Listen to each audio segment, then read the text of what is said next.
So meron tayo ditong Infinity 4 backup pickups. So grabe yung dumi mga idol, kalawangin na. So ito ang gagawin natin para matanggalan ng kalawang meron tayong pang dito. Meron tayong allen nakasa dito. So ito ang gagawin natin para malinisan ito ng ayos matanggal yung mga kalawang na yan. So naka-thread dyan dito mula sa likod. Pero ito matanggal natin ito mamaya.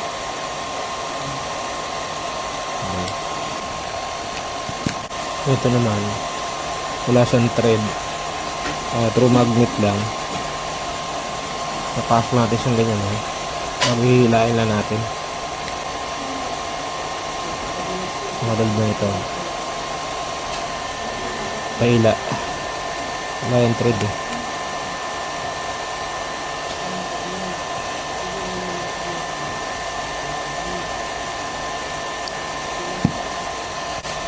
meron mismo dito sa may likod niya, sa backplate niya. Yung tulak lang natin ito, screw. Gusto nalalabas yung mga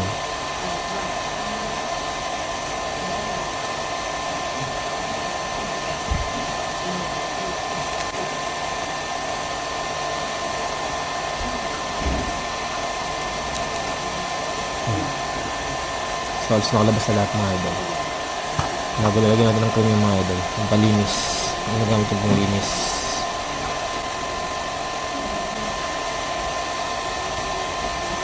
Then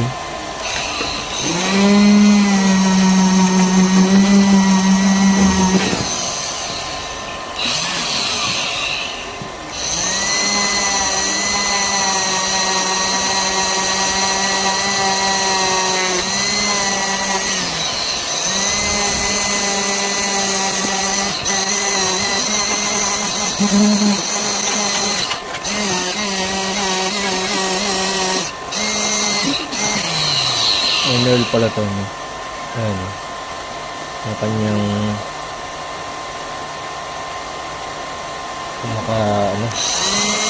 bolt.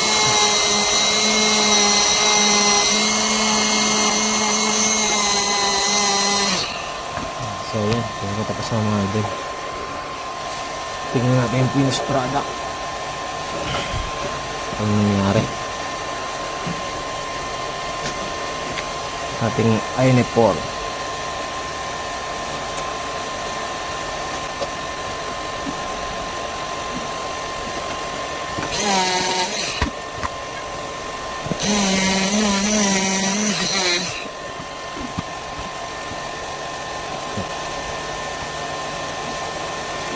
Babalik natin ito mga idol para makita na natin.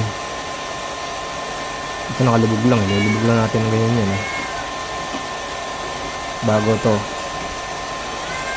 ilulubog din natin to through thread.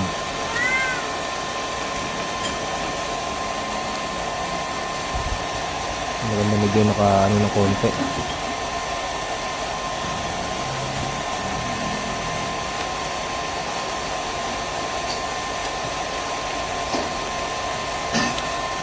So ito na sa mga idol, malinis na.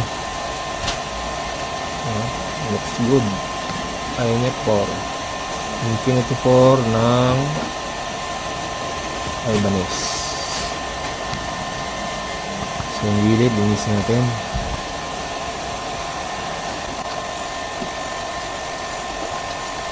Yung likod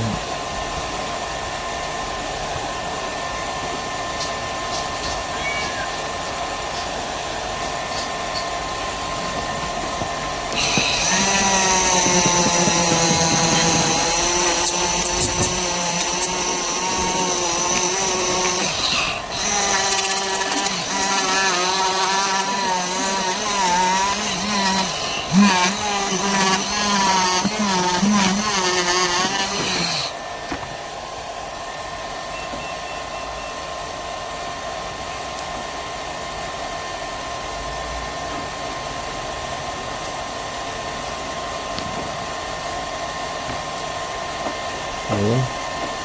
Ayun na, halos di makikita yung mga tornilyo na yan. Ayun, nakalabas na. Okay na.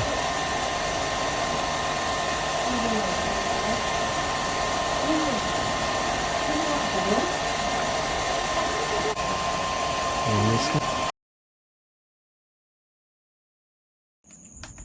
So, check muna natin yung resistance itong ating pickup na guitar pickup Infinity 4 mga Ibanez. So, ito meron siyang tatlong wire. Itong black ground, itong white, ito yung humbucker niya. Bago itong red, ito naka split coil kasi ito. So, single coil ito. So, check natin kung ilan yung reading nito sa ohms, no? So, dito muna tayo sa red, mga idol. Ang reading ng red is 8.41. Yan, para malinaw. 8.41. So, single coil yan, mga idol. Ito yung gumagana niya dito. Then, dito na sa white, 16.53. So, humbucker yan. Sa split coil, pwede siya kasing humbucker buo. Then, pwede siyang naka single coil lang. Ayan lang. Okay. So, ito mga idol, isa pang testing na meron tayong amp dito. So, relate natin itong ating okay. Para mas maintindihan natin, i-hook up lang natin to. Ito yung galing sa ating amp. Itong jack natin, So, itong itim dito sa ground, bago itong pula. Ito yung sabi ko kanina, naka single coil yung pula, then yung puti, yung humbucker. So, ma-differentiate nyo yung tunog, mga idol. So, ito. Okay. Sa tip, yung kulay pula, then yung black dito sa ground, sa body ng jack. So, mangyayari, kukulan tayo ng basta metal na pwede mamagnet. Ayan na. So, single coil lang siya ngayon. Rather, ito pala yung gumagana, itong side na to, hindi ito. Sabay ito, pakinggan nyo yung tunog niya. Bungol siya. Ito ang lakas. So, meaning gumagana itong side na to. Ito hindi. Ngayon, pag naka-humbucker naman siya, yung puti, ito. Yung puti yung yan natin. Dito sa tip.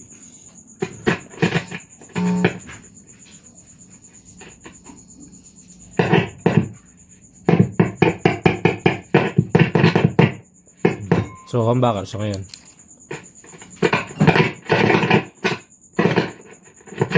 Diba? Yung kanina, yung kulay pulang ginamit natin, bungol to, side na to. Itong side na to, hindi. Okay, no? So, split ko yung tawag doon. Yan yung ng Infinity 4. Okay? Explanation lang para pag mag-wire kayo ng guitar pickup sa gitara ninyo. Ayan, may idea na kayo. Okay? So, ayun. Magandang klaseng pickup ito, mga idol. Infinity. Pero hindi ganun ka mamahalin pero budget friendly na rin, okay na rin. So, nakatulong to sa inyo, mga idol. Baka pwedeng pasuyo naman dyan. Share, like video natin, bago follow na rin ang ating page, para update ka sa mga bagong mga videos. Thank you. Salamat.